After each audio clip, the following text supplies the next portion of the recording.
¿Percibís un riesgo creciente de que no haya acuerdo con el fondo y que al mismo tiempo también es creciente el riesgo de una sequía que deje con menos cantidad de divisas a la Argentina y que cualquiera de estas dos situaciones generaría realmente una situación de caos?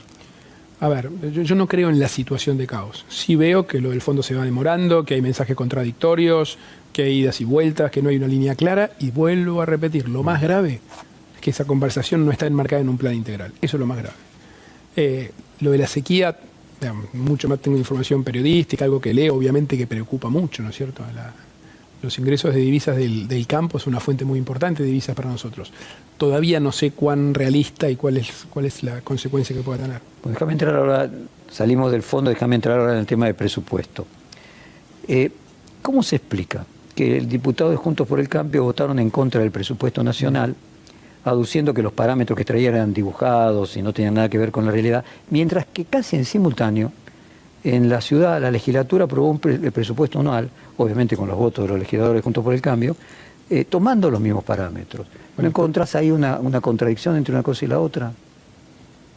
Primero, el kirchnerismo nunca nos aprobó el presupuesto de la Ciudad de Buenos Aires, nunca. Los parámetros son los mismos, porque alguna parte de los ingresos son los que vienen de Nación. Yo no puedo poner una inflación diferente porque no cierran los números.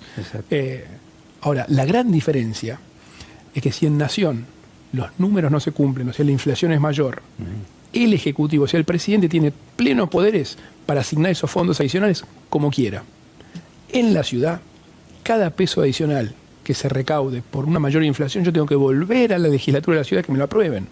Con lo cual en la ciudad es mucho menos grave eso, porque por más que haya fondos adicionales, igual los vuelve a aprobar la legislatura como debe ser. Está bien como es en la ciudad. Yo no tengo autoridad para distribuir fondos y demás. Entonces no es lo mismo el sistema.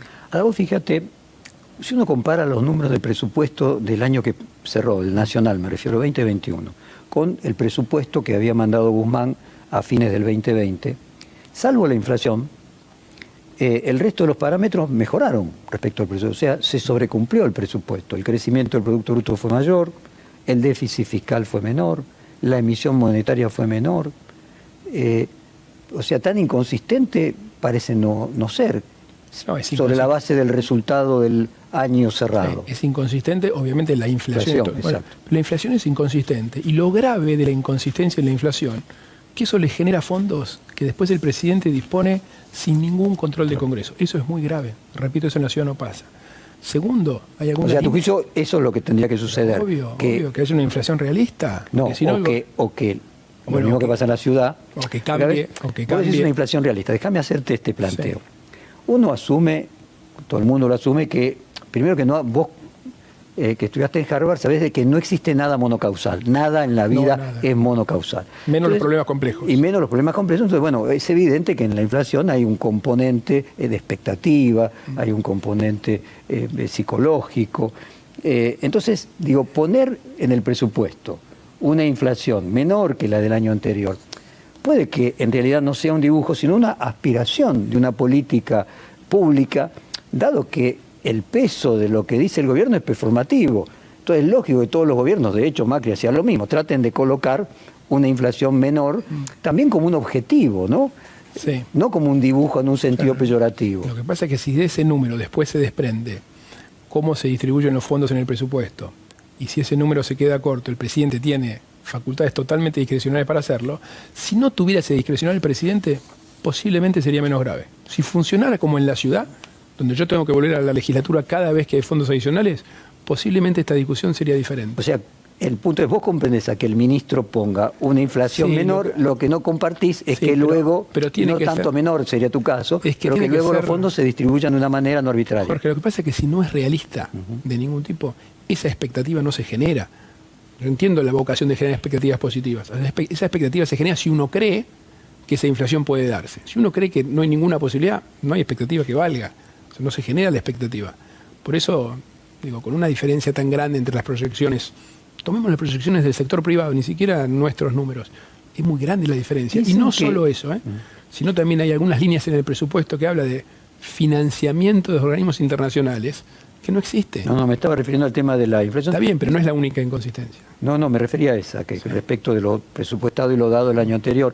Dicen que el Fondo Monetario estaría analizando la posibilidad de aceptar un plan antiinflacionario en el que haya acuerdo de precios y salarios que vayan progresivamente bajando la inflación. En ese caso es como el inflation targeting, o sea, vos pones un número que es siempre menor que el año anterior porque te lo pones como objetivo, ¿no? Sí, pero como bien dijiste vos, es multicausal, no es solo un acuerdo de precios y salarios. Lógico. Si no sería muy fácil. Muchos dirigentes de Juntos por el Cambio, ya sea el radicalismo, del PRO, destacan que Martín Guzmán es uno de los ministros más sólidos del gobierno, sí, usando la palabra de Cristina Kirchner, que funcionarios que funcionan. ¿Cómo analizás vos especialmente la tarea del ministro de Economía? Mirá, yo tengo una visión crítica. Que hoy todavía estemos discutiendo lo del fondo, que ya hemos literalmente perdido 2 años, una discusión se podía haber dado hace 2 años. La discusión con los tenedores de deuda también se demoró muchísimo. Yo no veo un plan. Es difícil evaluar a un ministro que no tiene un plan.